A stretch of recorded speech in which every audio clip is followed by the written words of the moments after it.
Aujourd'hui, beaucoup de gens se demandent, beaucoup de gens se posent la question, pourquoi nous disons toujours le même message? Pourquoi nous parlons toujours de la même chose tous les jours?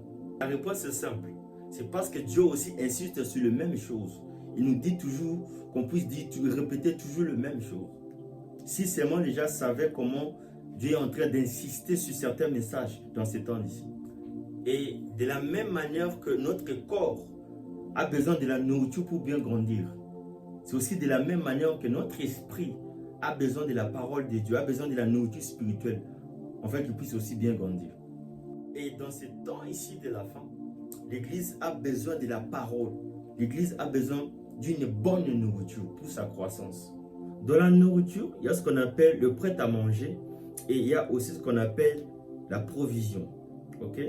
Alors, c'est quoi la différence entre les aliments prêts à manger et la provision?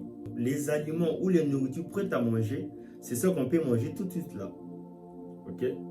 Alors, les provisions, lui, ce n'est pas pour manger maintenant là. Ce sont des nourritures qu'on garde afin qu'on puisse manger à la suite du temps. C'est ça la différence. Pourquoi la provision? Et pourquoi c'est si important de prévoir, de garder?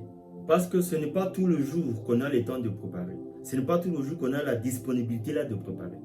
Ce n'est pas tous les jours que le marché, ce n'est pas tous les jours que les boutiques sont ouvertes.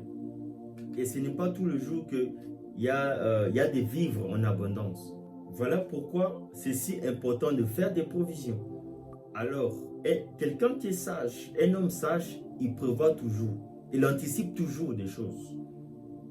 Voilà pourquoi un pasteur prudent, un bon berger, il doit donner des aliments aux brebis, il doit aussi leur donner de la provision. Cette nourriture-là, c'est la parole de Dieu. L'exhortation, l'édification, la prédication, en fait de soutenir leur foi. La provision que je suis en train de parler ici, ce sont des enseignements, ok, qui ne concernent pas la vie qu'on mène ici, notre vie actuelle, mais ce sont des enseignements de la vie de demain. Une vie qui va se passer dans la suite du temps. C'est ça la provision. Je donne un exemple simple. Okay? Je peux me trouver devant une femme qui a un problème, par exemple, de stérilité. Okay? Une femme stérile. Je peux la fortifier. Je peux la dire que, écoute, Dieu t'aime, Dieu est capable de te donner des enfants. Et si on continue par la prière, Dieu pourra t'aider. Là, je la fortifie par rapport à sa situation. Mais je peux aussi la dire qu'au-delà de la fécondité, au-delà des enfants, il y a aussi l'enlèvement. Ok? Les choses que je donne, ça n'a rien à voir avec les choses qu'elle est en train de vivre. Mais je peux la prévenir.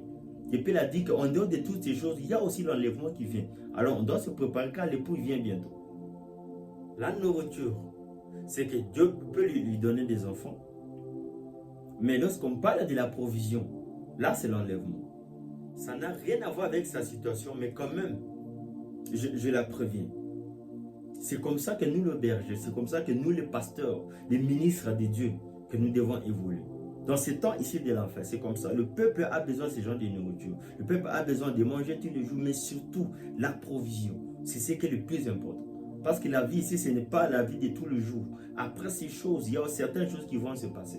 Alors le peuple de Dieu, les enfants, nous les serviteurs, nous devons préparer l'église. Nous devons préparer le peuple de Dieu à affronter ces choses-là, à se préparer, qu'ils puissent être prêts.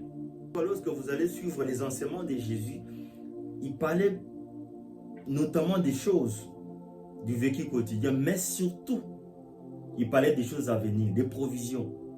Il est parlé d'un royaume à venir, du royaume des cieux. Il est parlé toujours de ces choses-là. Pour que les gens puissent comprendre qu'après ces choses, il y a encore d'autres choses à venir. Voilà pourquoi Jésus lui a donné des provisions. C'est ce que nous devons faire dans ce temps aussi de la fin nous aussi. Ecclésiaste, le verset 5, la Bible déclare que le sage, il connaît les temps et les jugements. Nous devons connaître ces temps ici. Mais ce qui est malheureux, c'est que dans ces temps ici de la fin, dans nos églises, c'est beaucoup plus les nourritures prêtes à manger. Prêtes à manger, les takeaway comme on appelle. On sert, on les sert. Mais ce qu'on ne comprend pas, c'est qu'avec les takeaway, avec les nourritures qui sont prêtes à manger, c'est que ça finit toujours le même jour. Ça ne garantit pas le lendemain. C'est ça le problème que nous avons. Lorsque nous lisons la Bible dans Éphésiens 5, le verset 16, La Bible déclare que rachetez les temps quand les jours sont mauvais. Il dit que quand les jours sont mauvais. Et dans Psaume 90, verset 12, Moïse fait une prière à Dieu. Il dit, enseigne-nous à bien compter le jour, afin que nous puissions appliquer notre cœur à la sagesse. Les sages, ils connaissent le jour. Il sait connaître les temps.